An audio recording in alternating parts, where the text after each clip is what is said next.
Middle east जहां चारों तरफ मुस्लिम कंट्रियां हैं, लेकिन उस बीच एक इजराइल कंट्री बनती है। वो कंट्री का इतिहास 100 साल भी पुराना नहीं है। आखिर इजराइल धीरे धीरे धीरे मिडिल ईस्ट जहां चारों तरफ मुस्लिम कंट्री है, वो कैसे इतनी ताकतवर बन जाती है? उसके पीछे कारण है एक अमेरिका। अमेरिका वक्त वक्त पे उस पे सहारा देते रहा, दाना डालता रहा, जिससे मिडिल ईस्ट में इजराइल जो है फलता फूलता रहे, ताकि मिडिल ईस्ट पे अमेरिका नजर बना सके इजराइल की धरती पे, क्योंकि चारों तरफ मुस्लिम कंट्री है और इन मुस्लिम कंट्री के पास सबसे ज्यादा पैसा है। जीडीपी आज भी दुनिया में सबसे ज्यादा किसी के पास है तो मिडिल ईस्ट के आसपास वो घूमती है। और यही कारण है कि डोनाल्ड ट्रंप भी पहली बार जब ऑफिशियल अपनी यात्रा करते हैं देश के दूसरी बार राष्ट्रपति अमेरिका के बनने के बाद, तो वो मिडिल ईस्ट को चुनते हैं। सऊदी जाते हैं, कतर जाते हैं, और कतर में भी उन्हें कितना हजार करोड़ का डॉलर का जो है जहाज गिफ्ट में मिलता है। ये सब हम चीज देख रहे हैं। और तो पहला कारण इसराइल के बढ़ने का, जिसका इतिहास 100 साल पुराना भी नहीं है, अमेरिका। दूसरा कारण है कि मिडिल ईस्ट में जितने भी मुस्लिम कंट्रियां हैं, वो आपस में एक दूसरे से लड़ती रहती हैं। आप याद कीजिए, इराक का कुवैत से, कुवैत का इराक से, सऊदी का जो है ईरान से, ईरान का सऊदी से, सब एक दूसरे में उलझी हुई है। यही कारण है कि 1946 के बाद बना इजराइल धीरे धीरे धीरे आज जो है पूरे फलस्तीन पे कब्जा कर लिया। एक तस्वीर आपको दिख रहा होगा स्क्रीन पे, आप देख सकते हैं कि इजराइल किस एरिया में था और धीरे धीरे धीरे कैसे पहुंच गया, जिसका इतिहास जो है 80-70 साल पुराना भी नहीं है। 70 साल पहले बना ये कंट्री धीरे धीरे जो है ताकतवर तो बना ही, और अपना क्षेत्रफल भी बढ़ा लिया। क्यों?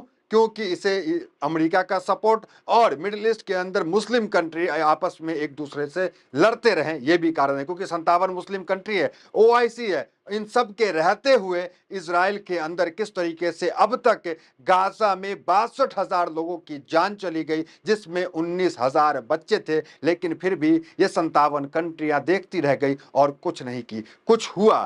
अगर इजराइल, अभी खबर आई कि इजराइल जो है वो हमास के साथ फिलहाल जो है सीज फायर हो गया, कोई युद्ध नहीं हो रहा, लेकिन हालत वहां की बुरी है। इस सीज फायर के पीछे किसका कारण था? ये ओआईसी कारण नहीं था। इस सीज फायर के पीछे कारण था वो यूरोपियन कंट्री, जो 27 यूरोपियन कंट्री है, जिन्होंने सैंक्शन लगाने की धमकी दी, जिन्होंने फिलिस्तीन को जो है फुल स्टेट करने की बात कही। इसके बाद इजराइल झुका और झुक करके जो है वो सीज फायर किया। अभी सीज फायर के बाद क्या खबर आ रही है? सीज फायर के बाद खबर आ रही है कि डोनाल्ड ट्रंप जो है हॉस्पिटल चले गए हैं, बेहोश हो गए हैं।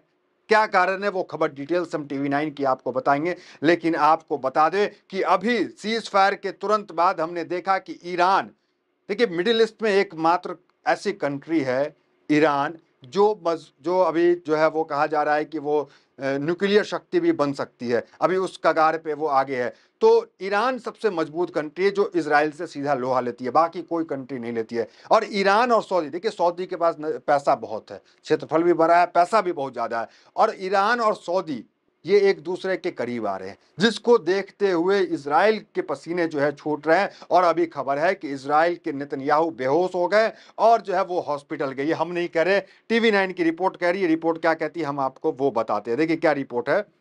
गाजा युद्ध के बीच एक और इजराइल और हमास के बीच सीज फायर को लेकर बातचीत चल रही थी। वहीं दूसरी ओर शुक्रवार को इजराइल के प्रधानमंत्री बेंजामिन नेतन्याहू अचानक पीएम दफ्तर से गायब हो गए। जब यह खबर बाहर आई कि नेतन्याहू को अस्पताल में भर्ती किया गया है, तो एक बारगी देश और मीडिया में हलचल मच गई। कहा गया कि इजराइल के प्रधानमंत्री बेंजामिन नेतन्याहू शुक्रवार को एक नियमित मेडिकल जांच के लिए अस्पताल में भर्ती होंगे, लेकिन हकीकत उससे कुछ आगे की है। इस जांच के दौरान नेतन्याहू को बेहोश किया जाएगा।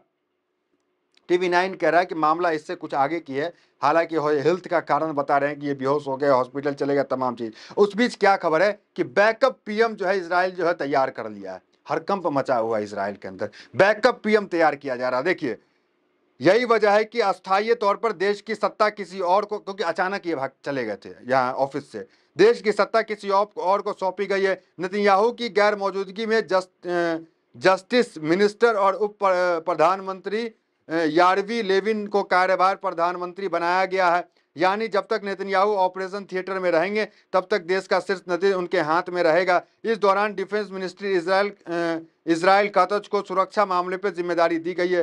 वे नेतन्याहू गैर मौजूदगी में सिक्योरिटी कैबिनेट की सुनवाई करेंगे। ये तमाम चीज़ जो है वो कही जा रही है कि अभी जो है वो हॉस्पिटल पहुंच गया। इनको लेकर पहले भी खबर आई कि इन्हें जो है कैंसर है, उसको लेकर के आप टीवी 9 के आर्टिकल देख सकते हैं, ये सॉरी भारत 24 की। मोसाद के जासूस को ईरान के दिन दहाड़े फंदे से लटकाया, नेतन्याहू को गला सूखा।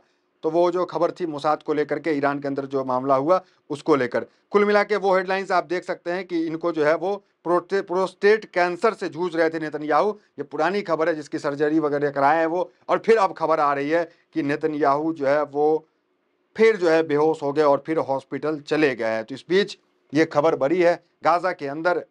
हालांकि 62,000 लोगों ने अपनी जान गंवा दी। सीज फायर कुछ महीने के लिए है, फिर उसके बाद क्या गाजा को लेकर कोई अस्थायी समाधान होता है नहीं होता, ये देखना दिलचस्प हो। तो फिलहाल इस वीडियो में मिलते हैं अगले वीडियो के साथ। बहुत बहुत धन्यवाद।